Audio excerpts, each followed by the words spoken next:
Welcome to the Board of Commissioners workshop today. This is where we'll discuss topics that we'd like to bring up to the Commissioners' attention. I want to start off today as I've gotten a number of calls, emails that have to do a lot with the engineer's office. So we've asked Alan, actually our engineer, to come up today. So if Alan, if you come to the podium, that'd be great, and we could hopefully clear some of this up.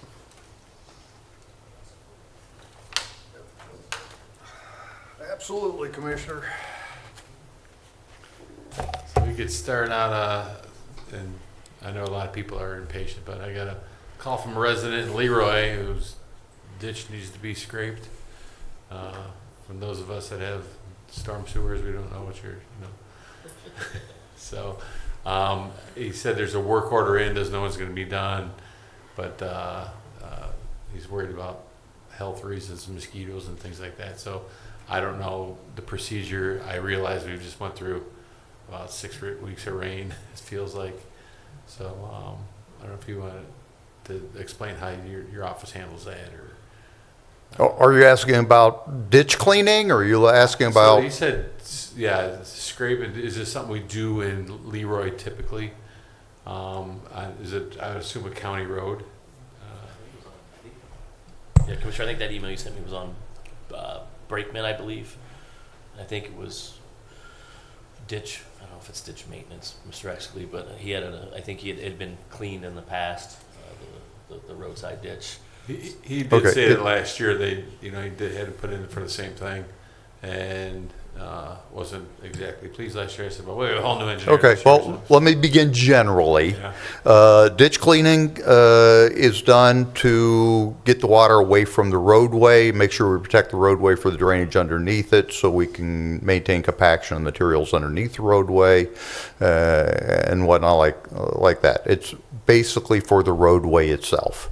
On Brakeman, if it's the one that I'm thinking of, there's an area there that is very, very flat. It's very difficult to get the water to move out of those areas. Even if you would go to the main drainage channels, there's not enough drop in there to get all that water to go out of those areas. We're talking about an area in front of a person's personal house that is flatly graded, mowable, maintainable. If we were to go in there, we'd be damaging the front yard to some degree. It would not be a benefit to the roadway. It's something that's been there for many, many years as a concern of the resident at that location. We've done the best we can there. Okay. So to answer his question, is the best way to, and probably any of the questions we get, is there a procedure in which you want us to forward that? Do you want it to come through Jason? Do you want it to go to a certain person in your office to take those complaints, those concerns? Yeah, call into the front office. Kim up there, she'll take the information. She'll forward that on through a work order process. That'll go out to Ray. Ray will go out and take a look at it, and he reports back to me what the condition is, what the concerns are. He's been back there for many, many years. He can give us the historic information, like on Brakeman, that for us to go out there and try a ditching operation. He said the best he could do is maybe take a machine and try to push the ground down while it's very wet. But if we just wait for the sun to come out this next week, it'll do that on its own. My backyard's in similar shape. So, the other questions we get, of course, is the Route 2 lighting. I had a community reach out and said that about the lighting bill is going to be past due, and that the lights may be shut off. And what is that something the cities, and I probably should know this answer, and I don't. Is that something that cities typically do as part of their electric bill for the city? That is it also on the Route 2, or is that separate? How does that work, to your knowledge? Commissioner, I've been taking a deep dive into the lights on SR2. I know more about lighting on highways now than I ever wanted to know, quite frankly.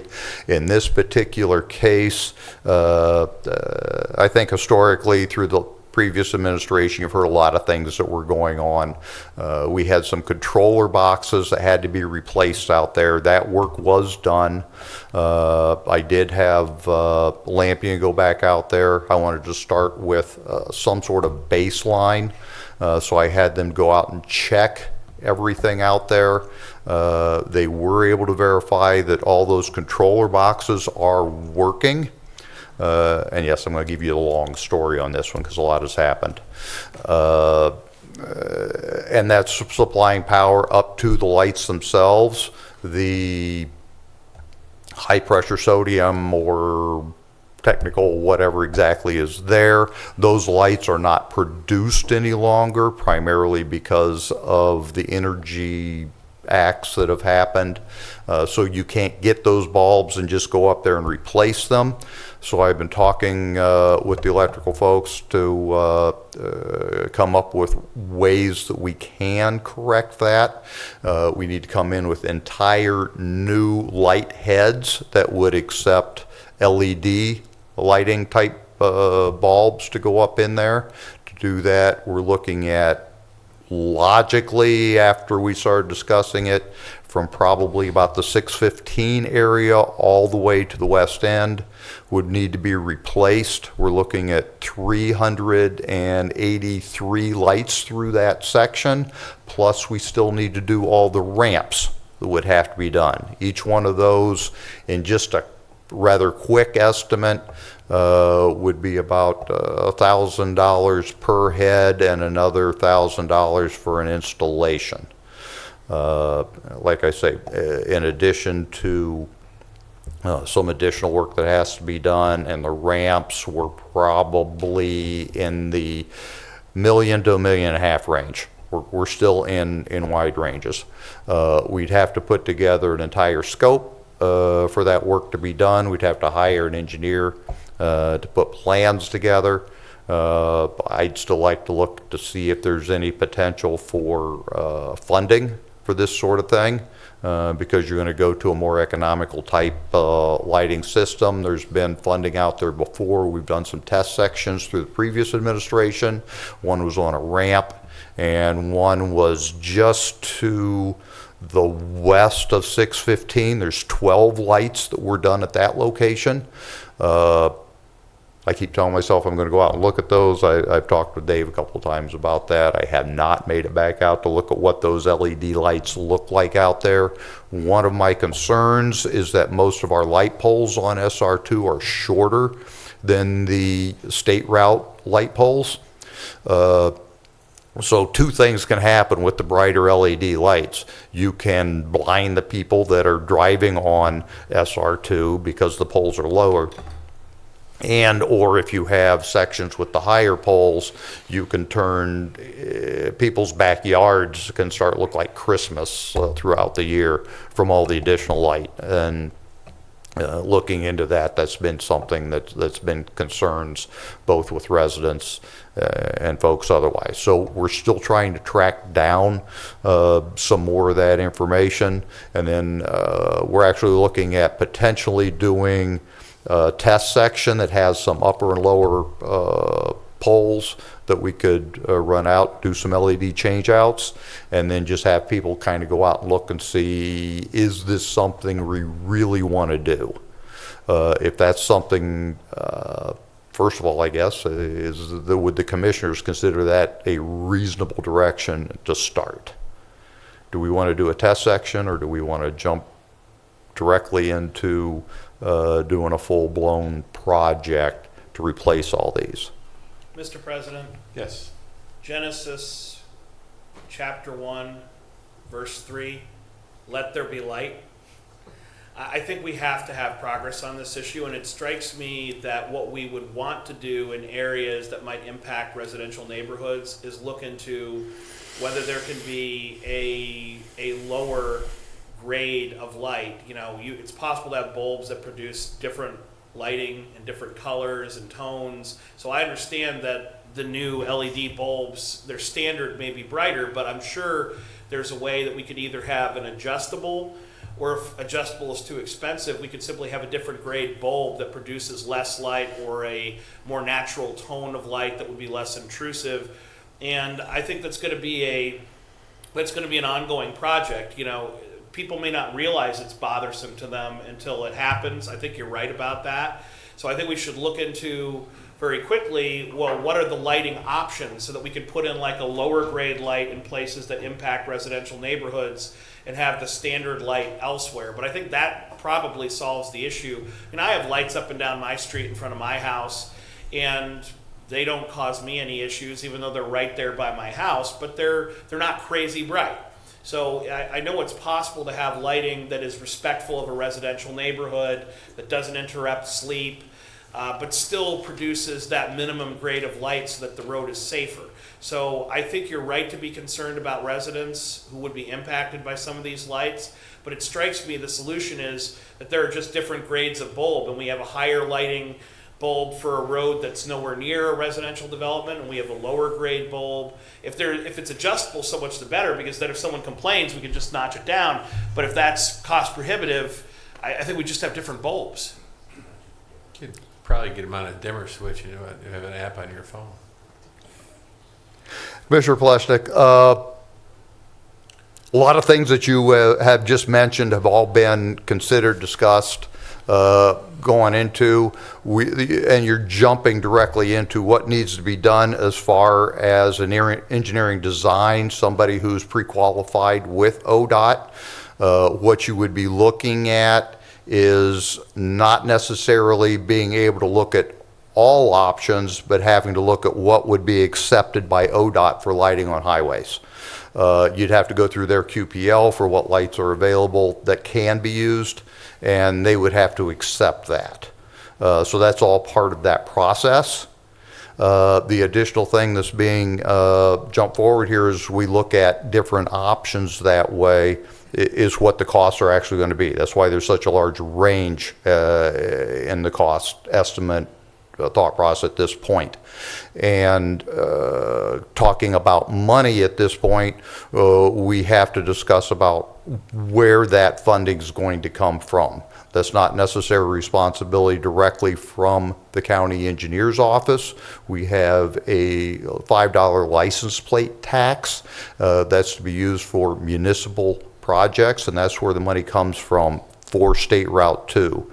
This year, my understanding is we're on track to exceed how much money we take in from that to be spent on State Route 2 due to overtime, salt usage during the winter. Right now, we're doing a lot of repairs that were being delayed because of costs. A lot of the attenuators that are impacted on the guardrail, we're replacing a lot of those that had not been replaced. We're doing 10 to 12 of those right now. Since that time, we've had 4 additional ones that have been hit. Where, as you're aware, I know you're probably looking up at the lights, but if you look down along the Jersey barrier that's put in there, a lot of those have been knocked out, have been hit by cars. We're in the process of replacing a lot of that concrete along State Route 2. We're doing that with in-house forces to try to keep costs down. We will be, we've done a lot of trash pickup. We've done mowing. We're into the mowing process. We have street sweeping to do yet. Different things that way. They're all costly. They all take time. But we're trying to address those things and play some catch up, quite frankly, on a lot of this stuff that needs to be done, as well as the lighting, and they're all safety issues. I agree with that wholeheartedly.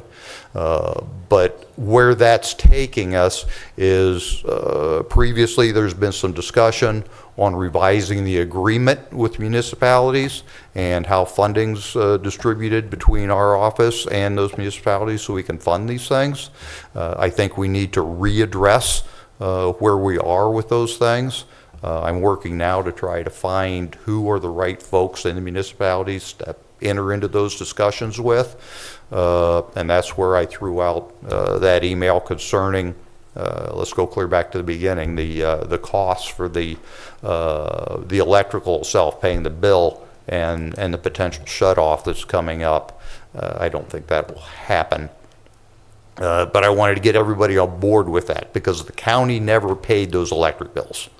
We don't pay electric bills for any of the structures we have. If you go over to St. Clair Street in Fairport, or we have one or two others, if somebody wants lighting on those bridges, it's paid for by those municipalities. State Route 2 is the same way. We've never entered in to that. So, Mr. Engineer, I hear that loud and clear, and you're absolutely right that we should be looking for as many outside sources of funding as possible. And given the efficiencies of LED lights, I think there is some possibility there. But the financing is a separate question from the actual plan. And I think we need to have that plan on the table as soon as possible so we have that dollar amount. Generally, when it comes to grants, you have to show them what you're going to do to be eligible. So I think step one in this process is to have that operating plan of here's how we're going to fix the lights on Route 2, here's roughly how much it will cost. And then step two is, well, exactly where do we take this from the budget, outside, inside sources to pay for it. But it's got to be done one way or the other. And we're not going to get to the financing question until we know how much it will cost. So completely agree with you that we need to be aggressive in pursuing external financing sources. But I think we need that dollar amount, that estimate, that range, that plan as soon as possible. I mean, I know there are residents who will say we needed it 5 years ago, and I hear them loud and clear, but we need it as soon as possible so that we can start not only the financing, but actually have a sense of here's the scope of the problem. It sounds like you have a very rough picture, and I'm grateful for you sharing it with us, but I really think we just need to get her done at this point. I don't think it's a question of are we going to do it? I think it's a question of how are we going to do it? You know, what grade of light are we going to use? What will ODOT permit? We have to go through the process, understood. But I don't think anyone here is seriously debating, are we going to fix the lights on Route 2? I think that was decided years ago when the light poles were put up. The question is, how do we get it back to operational status? And I will admit, you know, I drive up and down Route 2 as much as anyone, probably more than most. And my night vision isn't as good as it used to be. It gets a little bit dicey when you're driving home and it's absolutely pitch black. I really do think it is a safety issue. I think it is a material benefit to our county to get Route 2 back in line. Many have described Route 2 as kind of the gateway to the county, that when people come in, that's what they see. And depending on how well maintained it is, a lot of people create their impression of Lake County and the major cities like Mentor within it. So I think it's really incumbent on us to get it done. And I give you credit for the homework and the hard work that you and your staff have done to get us there. We've had more motion on this in the last 6 months than we've had in the last 6 years. So that's a very positive thing. But to the average Lake County resident, they just hear we're still talking about a problem that's been going on for years. And in respect of that, I think we all, the commissioners, the engineer, I think we all need to work on this project as a high priority, if not the priority, to just get it done. And I think that you have the outline of a plan, so could you share a little bit more about what do we need to do to finalize that so that we can say it'll take us from the start date of the project to the end date 3 months to get it done, or a year to get it done, or 4 months, whatever it may be. What do we need to do to get the plan to that level of detail? We need to address things in an engineering, planned, logical manner.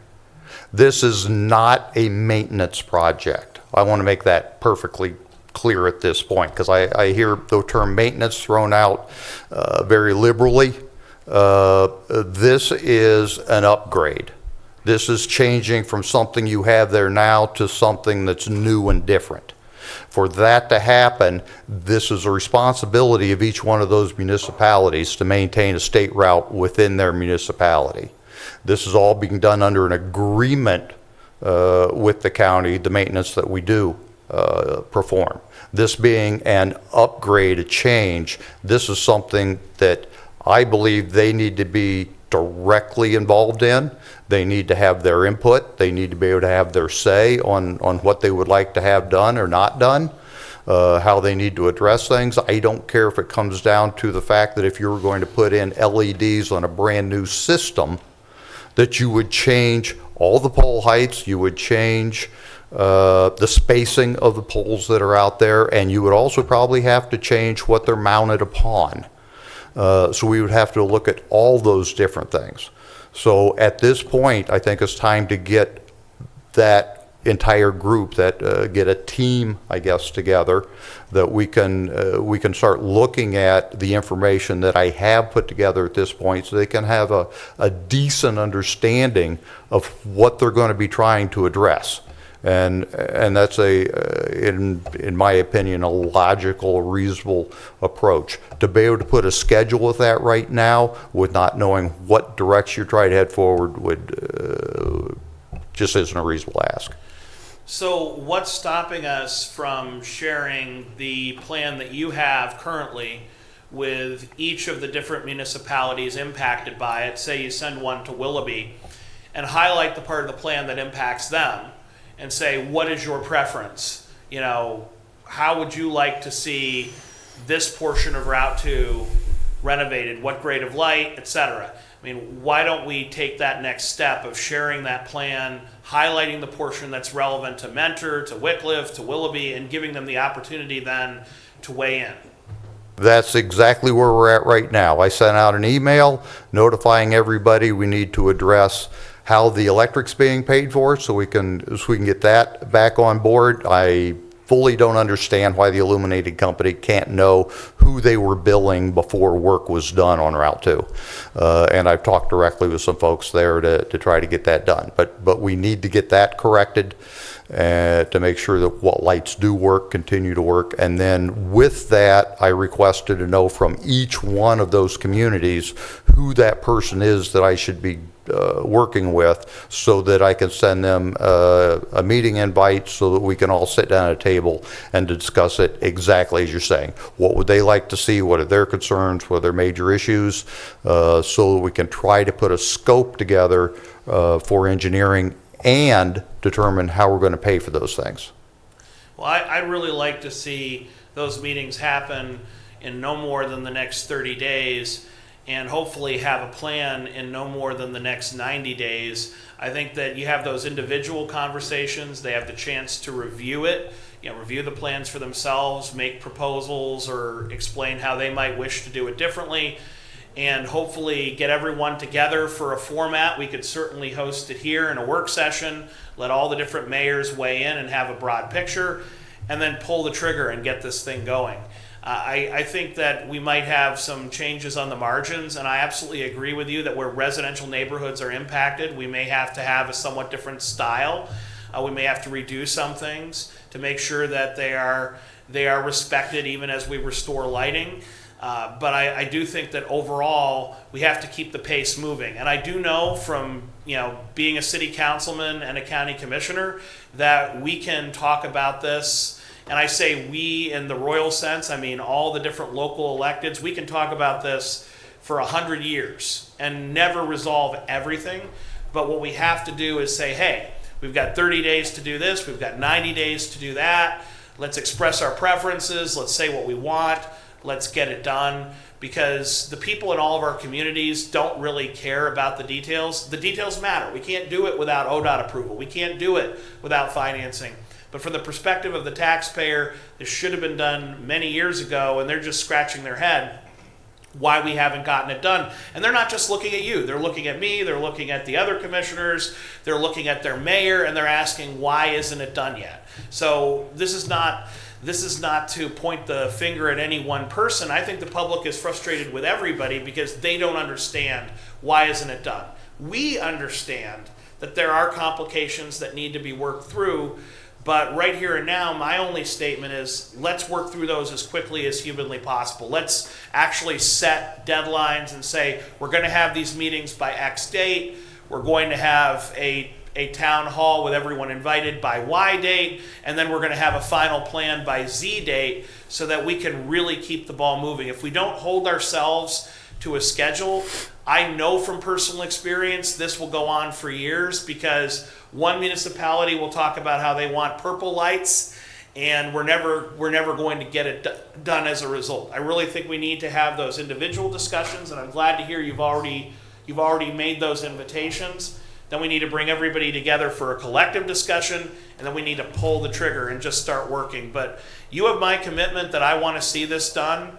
This is not a project we're going to leave hanging out there, but we do need your expertise and your help to have that plan crafted with the local leaders so it reflects the milieu of each community, but it gets those lights back on for safety. I think that it's a great start. I think the more information you can give, and we understand you inherited all of this. This has been going on for many years, but if you need help getting those leaders together, we can definitely get you in all that information. I don't foresee us having different lights in Willoughby than they do in Menor. You know, it's going to be the same system, the same thing by the time we're all done, for ease of maintenance in the future. But whatever makes sense, and I'm not an engineer, so I'm not going to pretend I know what you need, but I'm sure ODOT's got a lot to say about that, and hopefully they have some grant money to back it up with, but we'll wait and see. But yeah, we definitely would more than happy to help out there. I think the frustration that we feel from the elected officials on a local level is just not knowing what's going on, not knowing any answers, so any communication from your office to them would probably help them be able to answer. I've learned a lot today, what you're facing, and for them to have that information too, I think is key. So. Can I ask some questions that are not about the lights I'm not too? Well, while we're on the lights, so let me complete that statement. Yep, go ahead. I appreciate what the commissioners are saying. I can appreciate the concerns, and I can even understand why the direction is being thrown at the county engineer's office for a solution. But as I stated, this is an improvement. It's a change to what's out there. It's not a maintenance project. It's not something that necessarily has to even happen through my office, other than the fact that it is engineering involved. You'll have to have an engineer. You're going to have to go through some ODOT information. There's going to have to be some coordination that goes through that. I do have a lot of other things I've been trying to accomplish, as I stated earlier, that are directly safety related, whether it's SR2 or throughout the rest of the county. I am trying to address those things. So this isn't the only thing that I have to do. I can't focus 100% of my time and my office's time on just this one thing. It's not a reasonable ask. It doesn't have to be done through my office. If the commissioners would like to have it taken elsewhere and take that off my plate, I'm willing to accept that discussion. And get into it that way, if that's the direction you want to go. It doesn't have to, in any way, shape, or form, have to happen through my office. You just have to notify me when you're going to be out there doing the work, so we can avoid any interruptions or any conflicts we might have in that direction. Otherwise, I will continue proceeding the way I am, as quickly as I can reasonably move, with waiting on information from other folks and those types of things going on. Hope that answers that question. Yes, sir. One, I just wanted to say I'm appreciative. You talked about doing some things in-house and changing how you're doing some things. And I know, coming in new to your position, I'm new to mine. A lot of the conversations we have are how we can, improve efficiency and be better stewards of the taxpayer dollars. So first of all, I appreciate, as you come into your new role, trying to do your best to, unfortunately, as we've discussed in this topic, a lot of these things come down to money. Thank you. And doing the best we can to make sure that we're, managing the budget the best we can, and then saving the taxpayers' dollars where we can.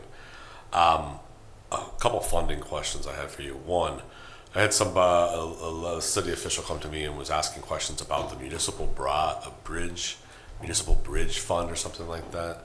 That where communities can go and apply for grants and dollars to work on bridges. Is that headed out of your office, or am I speaking German at this point? Well, there's a lot of funding out there is associated with bridges. There is a municipal bridge fund through ODOT that is for bridge inspections in municipalities, to keep those up to date. Unfortunately, the county can't get into that money, but municipalities can. And if they have any questions about that sort of stuff, they could certainly direct it. But there isn't a grants established for construction of bridges or new bridges or repairs or stuff like that, to the best of your knowledge. To not directly for municipalities, to my knowledge. Now, there's still the federal funding programs. You'd have to dig into the weeds on a lot of federal programs that are out there for funding of bridge replacements, that sort of thing. And then we'd have to get in the whole discussion of why certain bridges are municipal bridges, which ones are counties, and which ones are otherwise. So, and then we're getting in the national highway system and everything else. So I'd need a more specific question. Okay, fair. And then I guess that leads to my other question is I've gotten more involved in NOACA as you've gotten more involved in NOACA, go to the meetings, stuff like that. I'm just trying to get my hands around, does the county, to the best of your knowledge, and I've asked, I don't know, if you know of this and I don't, or if we could work towards this, does the county have a group within Lake County that says, here's the folks that are on the board at NOACA, here's the projects that are coming from the different cities and county of asking, all the projects that we're asking for. Have you seen that? Have you worked on that? Would you be willing to be a part of that where we could sit down and be more focused and organized on our project list, if you will, that's being submitted? Have you worked on any of this before? Once again, this isn't something that we've done, or? Not that I'm aware of. I'm hearing something like a sub-organization of NOACA to coordinate Lake County projects to be presented to them. Correct. I didn't know if within the engineers, is it my understanding the city themselves have to apply for these grants, right? So I don't know if there was, I know the police chiefs have a monthly meeting. I know the fire chiefs have a monthly meeting. I didn't know if the engineers from the different municipalities had a monthly meeting or get together or something like that. Yeah, to my knowledge, the county engineer's office has always gone independently to NOACA to be able to get funding for the projects. We've received funding from them. Okay, all right, perfect, thanks. Anything further for Mr. Exley? Mr. President, I've received emails from both Councilman Randy Gahardstein as well as the service director for Wycliffe asking about a guardrail issue. Apparently this is a guardrail that the Lake County engineer is responsible for. And I just want to know if you're aware of the guardrail that's broken or bent in Wycliffe and what the schedule is for its repair. Can you tell me where it is in Wycliffe? So let me see if the service director gave me sufficient detail here. Is that the one in front of Lubrizol? Wade Road, I think the email said. Is it an SR2? It's the exit ramp at Lloyd Road. I think you just mentioned you have a bunch of them that are. Yeah, I believe that's probably within the group that I've already addressed. We're looking at 10 to 12. He's probably looking at an attenuator.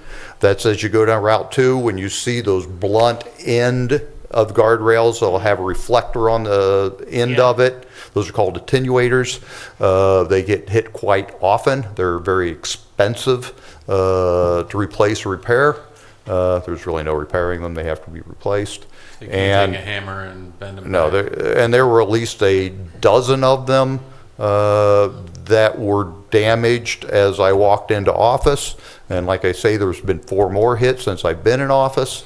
We usually group those together to try to save some cost when it comes to replacing those. I believe the purchase order I approved on that was well over $100,000. Well, no, I guess it was just over $80,000 to do. I believe it was 10.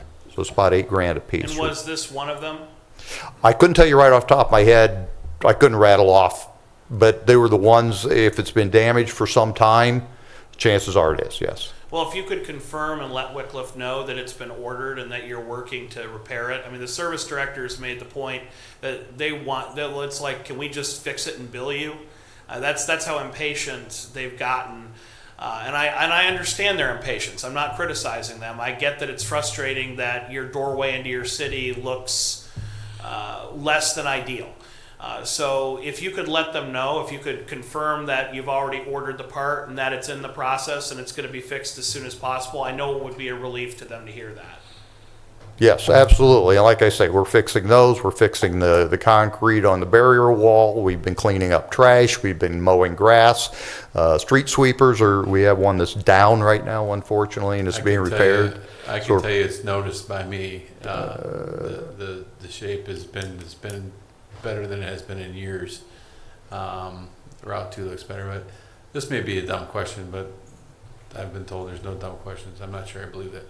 But when somebody hits one of those attenuators, do we bill their insurance to replace them? We have been researching back through all the ones we just did the PO to repair, replace, and we have not found any police reports on that. That's one of the things I want to work with the cities on. Not only do I want to have a better system of making sure we get police reports, not only for attenuators, for hitting the barrier wall, we have 6 light poles that are laying on the ground right now. They are not standing because cars have hit them. We need to get those police reports. We just had a barrier wall hit.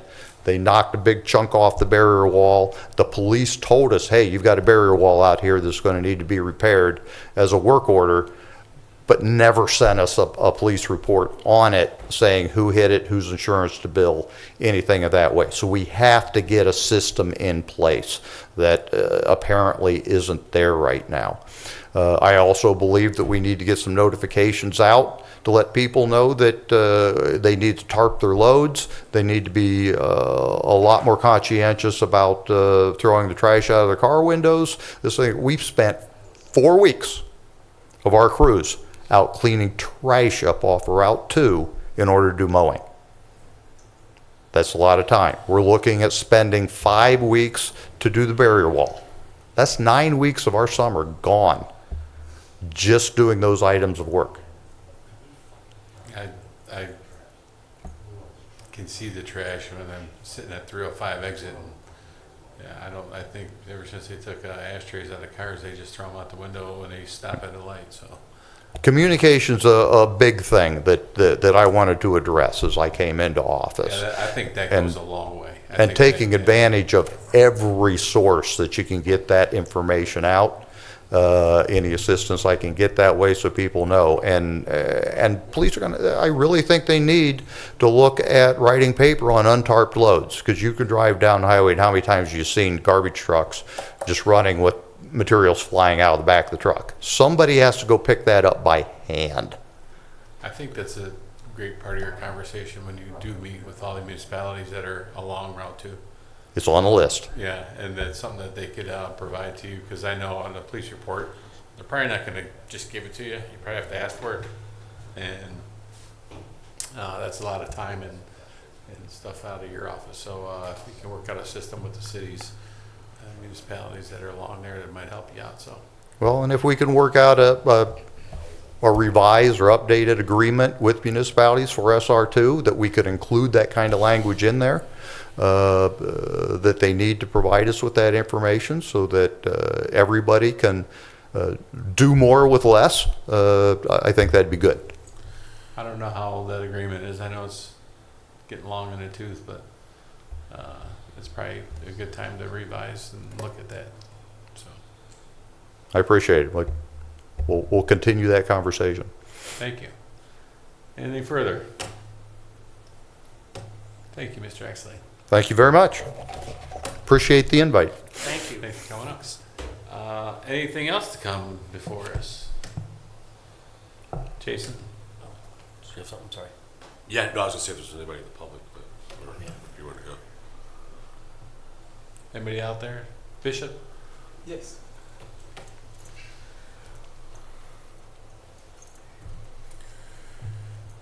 Gerard Mabel, 1049 Brentwood Drive, Pennsville. Commissioners, greetings. In this world that we live, so many could rise up to be a brilliant statesman, an eminent theologian, an authoritative leader, but this could be men that can impress the world with their intellect and social graces. But just a minute ago, Commissioner, you quote Genesis 1:3, and I just want to say thank you. Let there be light. And thank you for what all of you do for this great place, great city, great county in the Northeast Ohio here. I'm so blessed to be alive, to even see the work of the new safety center, the jail. I'd like to say thank you to the sheriff, Franklin Bueno. I'd like to say thank you for that. When I first came to the city, I went to the Pennsville Police Academy. My wife also, we went 2 times. And to be serving as a chaplain, it's a blessing. I'd like to say thank you also for the Pennsville Police Department, the work that they do. And I had a chance to live here, and I'm still living here. I'm grateful. I'd like to say also thank you for the work that you do, commissioners, with Lake Trent.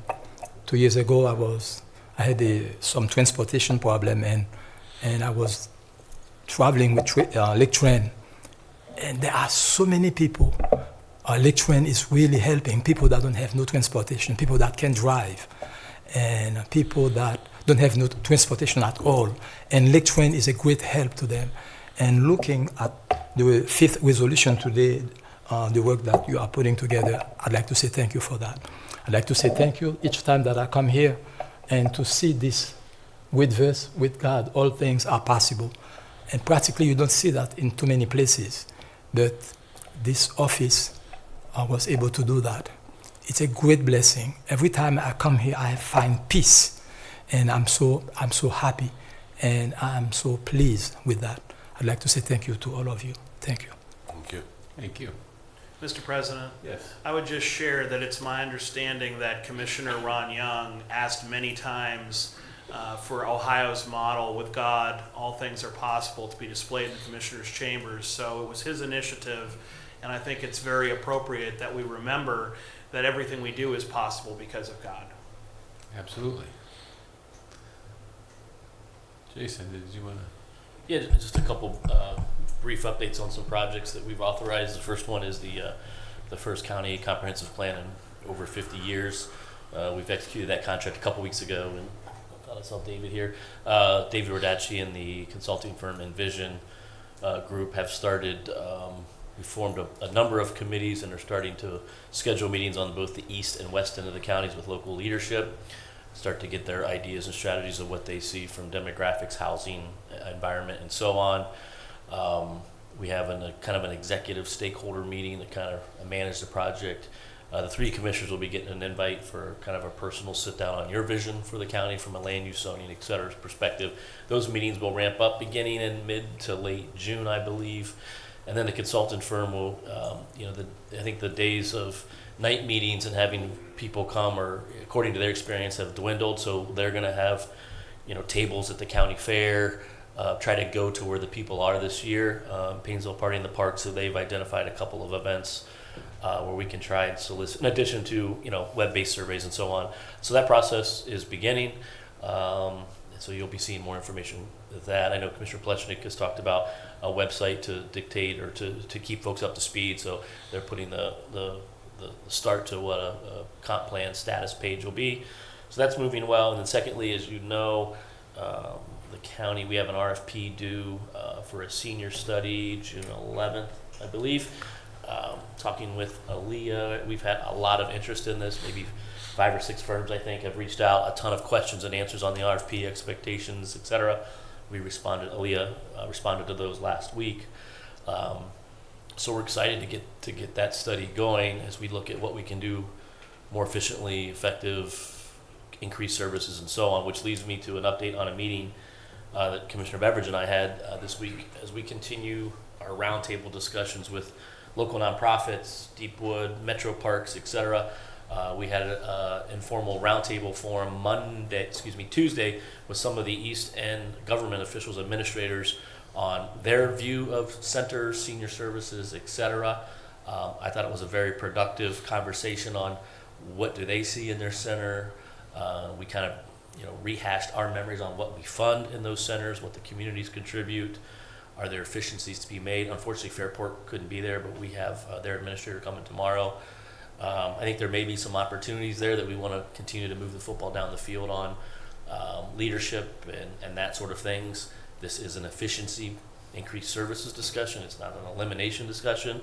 I think it was how we prefaced that. I thought it was a positive meeting, that we're going to kind of continue to move that discussion down the road on what can we do differently and better, not only on the east end. We're going to have these discussions on the west end and use the study that Aaliyah will be managing, the senior panel will be managing, to help further those initiatives. So I don't know if you want to add anything to that meeting. I thought it was very positive. And Yeah, we, as Jason said, we've had multiple of these meetings, and we've had these conversations where, especially when it comes to something that has a property tax levy tied to it, right?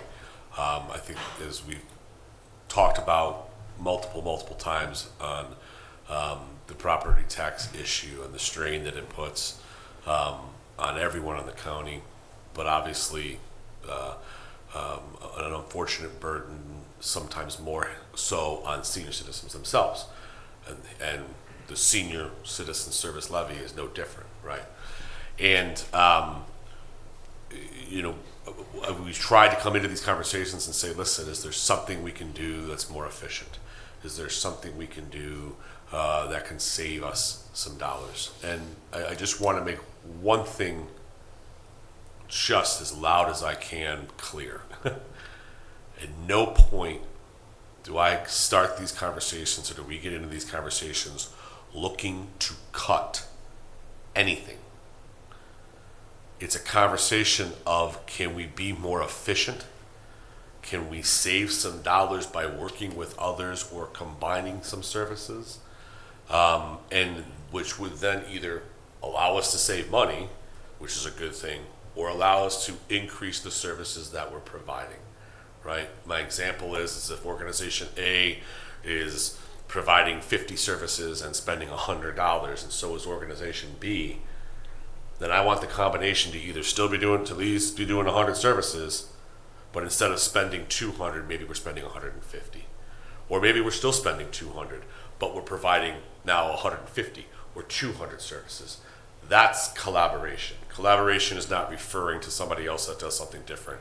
Collaboration and efficiency is where we're able to change what we were doing, combine what we were doing, and work together to either save money or increase services. And yes, we're going out for a study. I am new to this world of government and learning that everything has to have a study. Everything needs to take time and research, and nothing can get done without a $100,000 study here, a $100,000 study there. Okay, that's fine. All right, I'll learn my role. However, if we are presented with opportunities, I think that if we can look around the room and say, hey, that makes sense and that makes sense, then I think that we need to explore those opportunities. And at no point am I advocating for cutting of services or elimination of anything. I simply want to have a conversation of, can we do it better? And the study will be the study, and the study will take its time, and the study, I assume, will come out with some recommendations on how the study thinks that we can do things better. But for the time being, we wanted to get those folks in a room and say, how can we look at doing things better? And full disclosure, and as we've talked about, we are all one voice. We sit here together and have to work together on the decisions. And there are three centers on the east side of the county, as I understand it, between Fairport and Madison and Perry. There's an opening at one of the centers that we were discussing. Our senior levy, as I've researched, pays for all of those directors, right? Am I correct? Yes, we pay for a lot of the staffing and stuff. And I've asked folks to give me the levy language, and the levy language says is that these dollars are to be spent on services and facilities to provide for our seniors.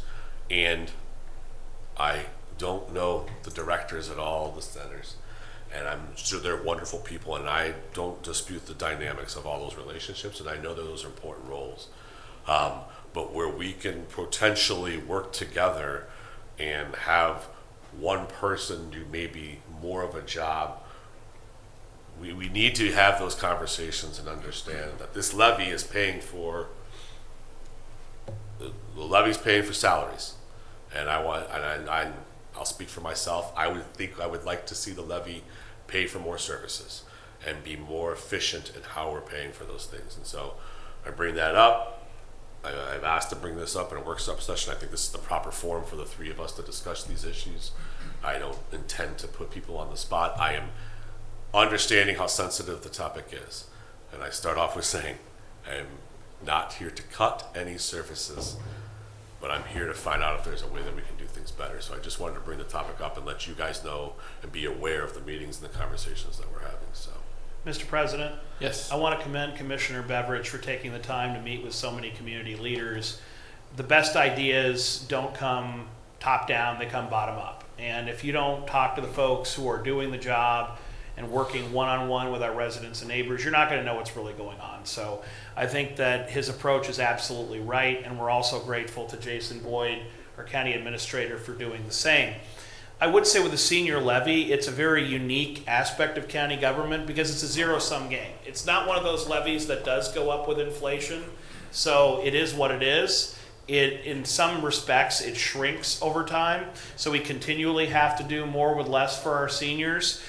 And we have to show that value because, as Commissioner Beveridge says, senior citizens have the hardest time paying those taxes. So for them to tax themselves, if you will, they have to see a real value added, a real return on their investment. And that's the job that we all have through the senior advisory panel, our senior services staff, and ultimately the commissioners in making these difficult decisions together in conjunction with our community partners, the nonprofits, and the various municipalities that make up our community in Lake County.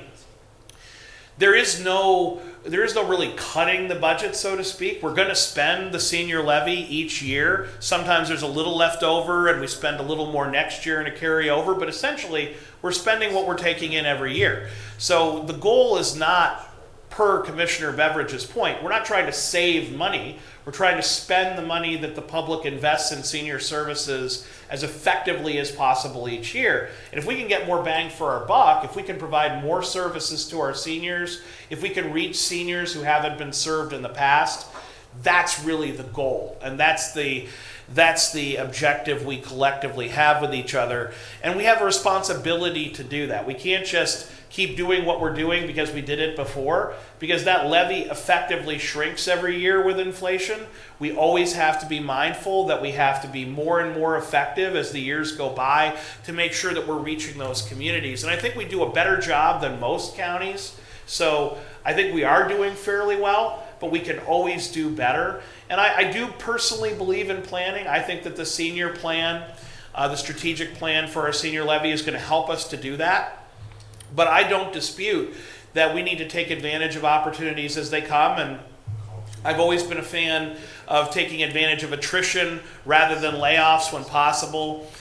So if someone retires and there's an opportunity to give those responsibilities to another employee so that we can serve another 100 seniors with Meals on Wheels, for example, I want to feed those hungry seniors if there is a way of doing that. So anytime we can save money, it's not like it goes back into the general county budget and we're spending it on the jail or the airport. That money is earmarked specifically for seniors. It will only be spent for seniors. The question is, are we spending it as well as we possibly can? And so I thank you for continuing that important work. I certainly want to be involved in it. And we need to make sure that we hold each other accountable. We can't just do the lazy thing of, we did this last year, approve the same budget this year. We need to make sure that every dime, every dollar is serving our seniors as best as possible. Mr. President, Yes. to echo that, I'm listening, right? The property taxes in this county are an issue, right? And I'm trying to convey that message of, you've got to show the voters and the citizens that there is a value to the products and the services that we're delivering, but also that we are being conscious of that and we are doing our job to do the due diligence and make us as efficient as possible and to be as best stewards as possible. We can't possibly expect to roll out a levy every 5 years and say, just go ahead and vote. And I think that it is loud and clear out there in this county and across the state that I think people in our position need to continue to do the job of saying, here's the efficiencies that we've done, here's what we've saved that's allowed us to spend this. We are running this as effectively and efficiently as possible. And Jason and I have the discussion. When I say it's broke, that doesn't mean that the car isn't running. It might just be a bad taillight, right? I'm not saying that it's completely broken down. But if there's something we can be doing better, and there's something that's I'm striving for the best way to deliver these services. And I think that that is what we need to deliver that message to the voters and to the residents, that if we go back out there and say, we need this money, and we need to have you tax yourself to provide services for yourself in a senior levy, then I need to know that we are doing the absolute best that we can for me to feel comfortable to say, hey, listen, I support this, and this is what's right for our community. So, thanks. I'd like to add that since Commissioner Beveridge has come on, he's efficiency, you're going to hear a lot, saving money, watching taxpayer money, and I think in the words of the late John Music, be good stewards of the taxpayer money. This is a great example of that. We have an opportunity right now to be able to do exactly what he's been saying, and that is we have an opening in one of the centers as a director.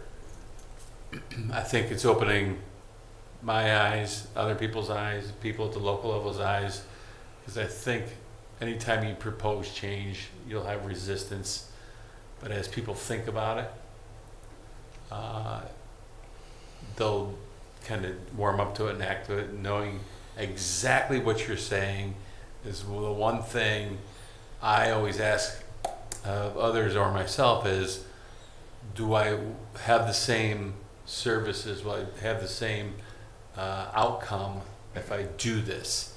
And here I believe we will.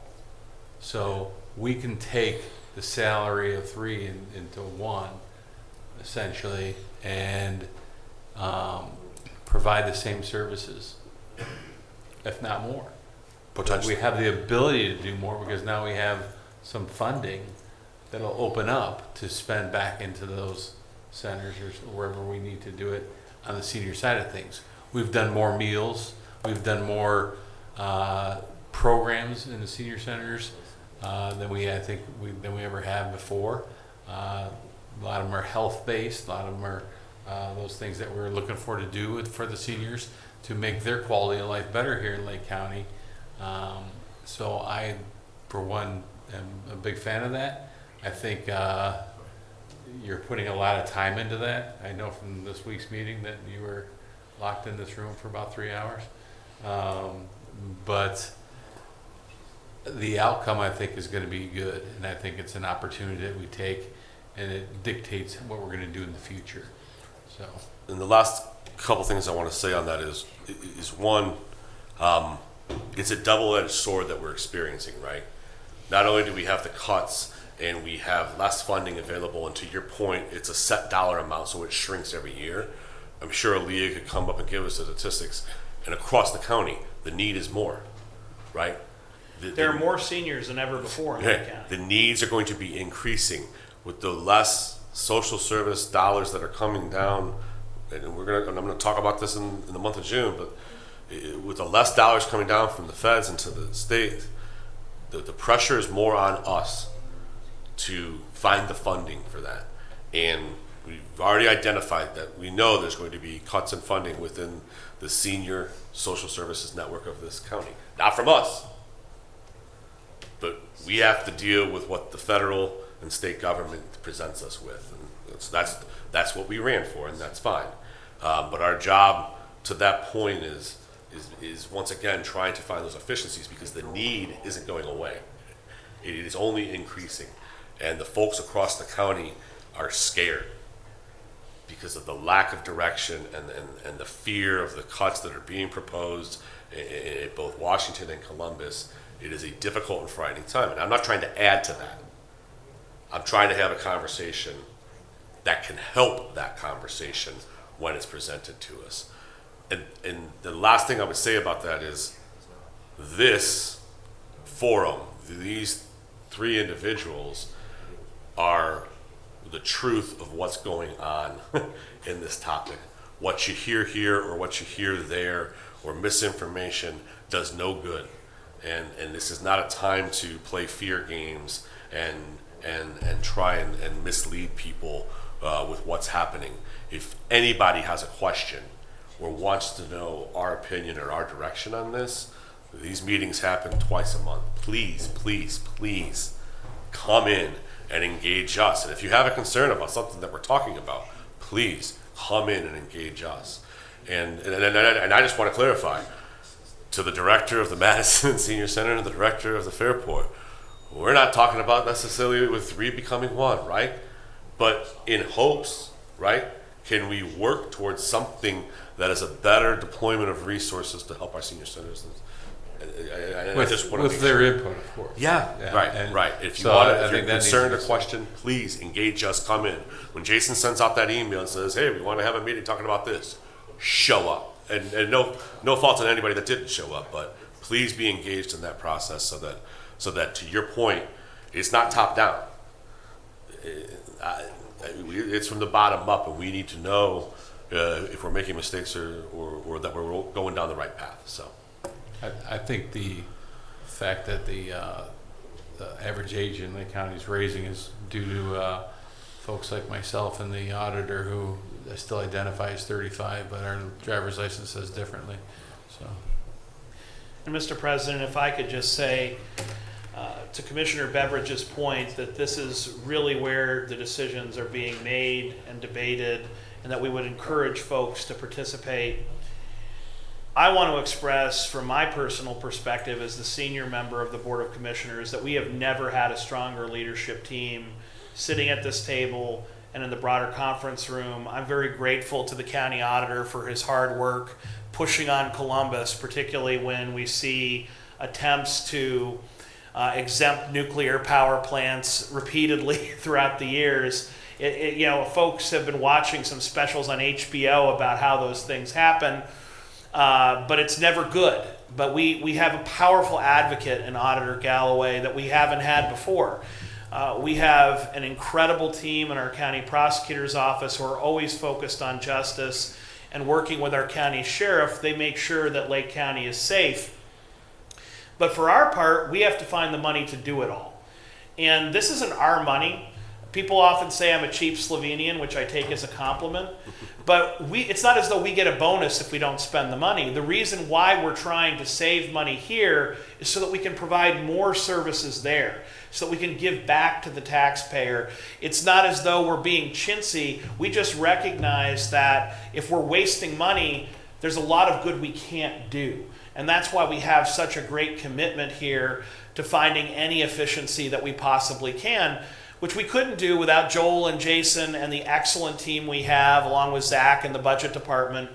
But I am really excited that for the first time in 60 years, we are having a master strategic comprehensive plan. I'm really excited that we have a plan that we're going to be working on for our seniors to make sure that we squeeze every penny to the point where Abraham Lincoln cries. We have to do that because we're never going to have more money.